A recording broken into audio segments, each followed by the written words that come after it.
En doğal haliyle doğal öksürük kürü yapıyoruz. Herkese merhaba. Organik Annem YouTube kanalına hoş geldiniz sevgili dostlar. Bu videomda şu an herkesin sorunu olan, öksürüğe çare olan en doğal bir kür hazırlıyoruz.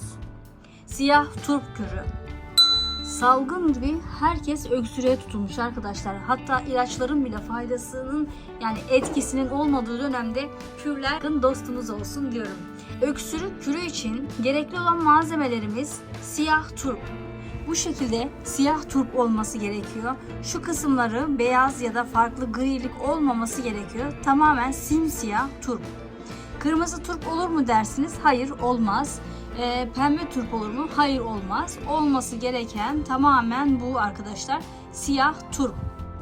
Ve doğal bir bal olması gerekiyor. Yani marketten aldığınız içeriğinin ne olduğunu bilmediğiniz balları tercih etmenizi önermiyorum. Çünkü balın doğal olması çok önemli. Ben de kekik balı kullanmayı tercih ediyorum. Kekik balı en güzeli şimdilik. Bu kürü hazırlarken en önemli püf noktalarından biri ise gerçekten saf doğal bal olması. Malzemelerimiz hazırsa hemen kürümüzü yapmaya başlayalım. Turpumuzu alalım. Şöyle başından keselim.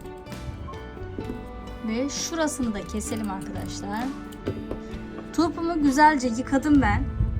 Şu şekilde iç kısmını bıçak yardımıyla çıkarıyorum. Oyacakla çıkarılmıyor arkadaşlar. Turp çok sert olduğu için biraz sıkıntı çıkarabiliyor.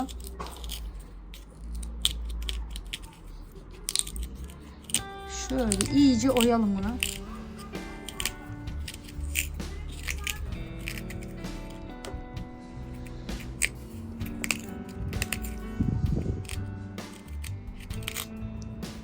İçini oyalım ki içerisine geniş bir hazne olsun.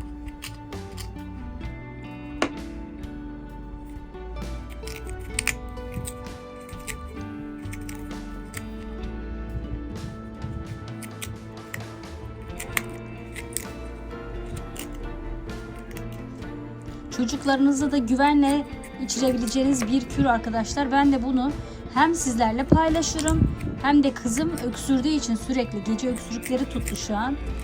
Öksürdüğü için de ona da vereceğim. Yaptığım kürü ona vereceğim arkadaşlar. Gerçekten çok faydalı bir kür. Bu kürden sizin de faydalanmanızı, istifade etmenizi isterim doğrusu. Evet, şimdilik bu kadar yeterli. Şöyle altından fazla değil bıçakla arkadaşlar şöyle bir kese atıyoruz. Fazla delmiyoruz. Bu işlem sıvının çıkması için gerekli bir işlem. Bu şekilde bardağı alalım. Bunun içine düşüyor. Daha dar bir başlı bir bardak hemen bakıp geliyorum. Evet, bir koşu bardağımızı hemen değiştirdik. Şöyle içerisine düşmeyecek şekilde olacak ve doğal balımızı ilave edeceğiz. Dediğim gibi bal çok önemli bir etken arkadaşlar. İyi kalite bal olmasına önem gösterin. İçerisini balla dolduruyoruz. Şu şekilde iyice balla dolduruyoruz. Bu da Instagram hesabım için bir gece bu şekilde kürümüz bekleyecek. Yarın çocuklarımızı güvenle içirebileceğimiz kürümüz hazır olacak. Akşam yaptım. Bir sonraki günün sabahına öksürük kürümüz artık hazır. Şu şekilde içerisindeki bütün suyu saldı.